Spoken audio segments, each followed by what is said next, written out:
इसी क्रम में हम आप सबसे अनुरोध करेंगे कि आप सब आगे आकर के संगठन के कार्यभार को स्वीकार करें। यह संगठन आपका परिवार है। यह इस संगठन के एक एक पदाधिकारी आपके अपने बंधु हैं, आपके अपने भाई हैं और आपके हित के लिए प्रतिदिन संघर्ष कर रहे हैं। आज मऊ से चल करके, कोपागंज से चल करके, घोसी से चल करके हमारे पदाधिकारी यहाँ उपस्थित हुए हैं केवल और केवल आप सभी को संगठित करने के लिए, एकत्रित करने के लिए। हमारे संगठन का दृढ़ निश्चय है कि हम शिक्षा, संस्कार, रोजगार के क्षेत्र में ब्राह्मण समाज को मजबूती प्रदान करें। जैसा कि हमारे पितातुल्य अग्रज व गुरु श्री भास्कर दुबे जी ने आप सबके बीच अपने संभाषण में रखा कि जो जिस क्षेत्र में है हम उसी क्षेत्र में रह करके और अपने स्वजातीय बंधुओं की सहायता कर सकते हैं।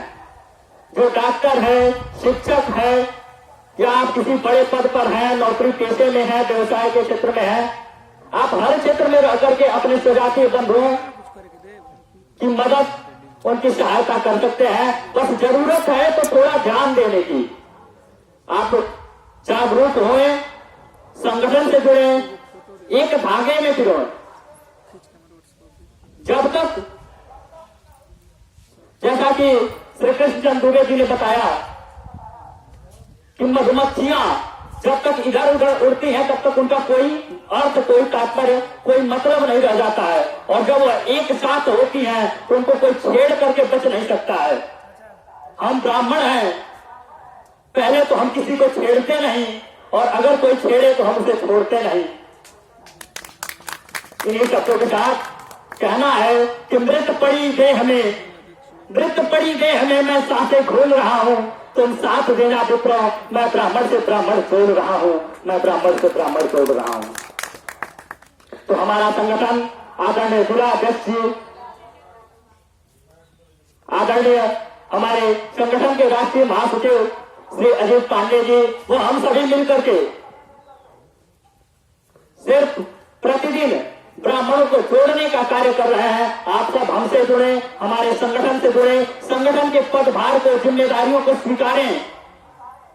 हम ये नहीं कहते कि आप अपने काम को, अपने कार्य क्षमता को रोक करके कहीं से अपना नुकसान करके संगठन के लिए सोचिए, संगठन के लिए बोलिए, संगठन के लिए करिए।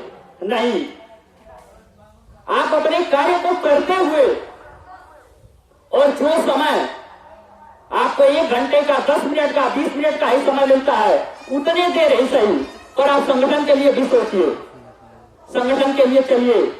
किसी ब्राह्मण से जोड़ करके उसको संगठन से जोड़िए, संगठन का विस्तार करिए। निश्चित तौर पर जिस दिन हम संगठित हो जाएंगे, एकत्रित हो जाएंगे, तो बड़ी बड़ी राजनीतिक पार्टियां, तमाम दल और तमाम बड़े दिग्गज नेता, ये सब हमारे सामने, परशुराम सेना के सामने घुटने टेकते हुए नजर आएंगे। यह विश्वास रखिए।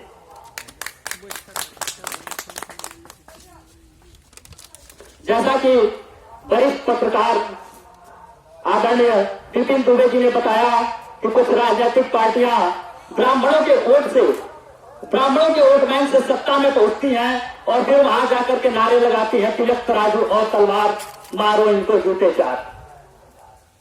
अरे ब्राह्मण समाज तो खुद इतना सक्षम है कि ऐसे राजनीतिक पार्टियों को जूते मारने में पूर्ण रूप से सक्षम है।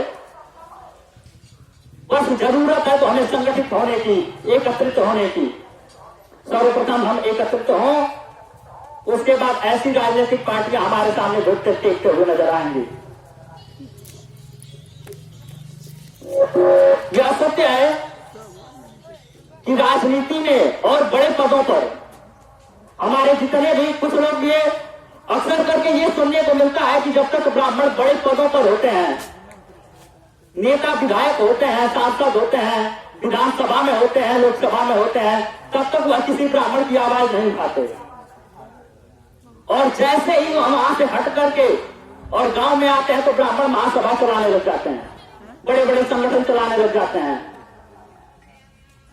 इसलिए हमारा जो परशुराम सेना ब्राह्मण स्वयंसेवक संघ परिवार चल रहा है, यह राजनीति से बिल्कुल दूर हट करके किसी भी राजनीतिक पार्टी का समर्थन न करते हुए केवल और केवल ब्राह्मण हितों की बात करता है, ब्राह्मण हितों की चर्चा करता है, ब्राह्मण हितों की चिंता करता है।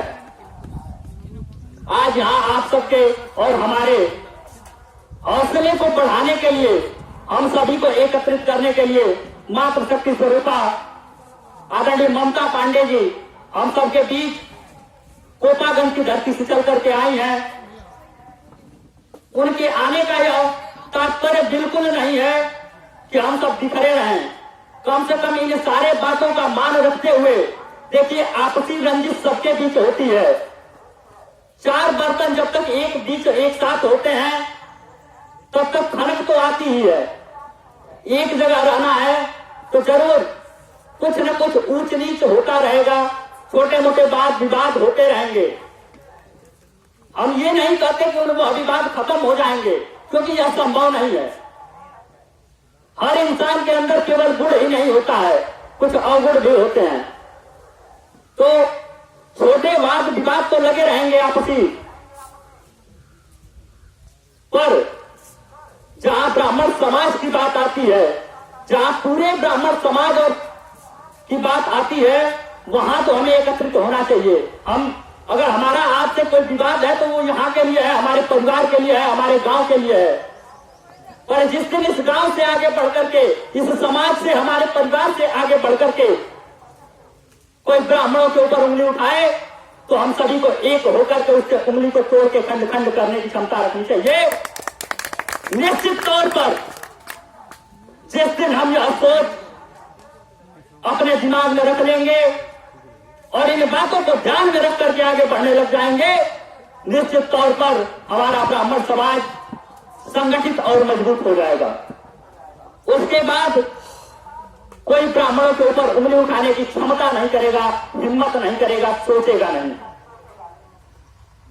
इन सारे बातों का तात्पर्य यही है। अगर बातें किया जाए, यह कार्यक्रम लगभग 11 बजे के से ही चल रहा है, हमें पता है कि अब समय बहुत विलंब हो चुका है। तो अगर बातें किया जाए तो बातें तो बहुत लंबी चल सकती हैं। तो बहुत कुछ ना करते हुए हमारा आप सबसे बस करबद्ध एक ही अनुरोध है कि आप सब संगठित रहें, एकत्रित रहें, चाहे वह गांव में हो, जिले पर हो, प्रदेश में हो, जहां भी हो संगठित हो। इन्हीं शब्दों के साथ मैं अपनी वाणी को विराम देता हूं। एक बार आप लोग जयकारा लगाएं, बोलिए परशुराम भगवान की, परशुराम भगवान की।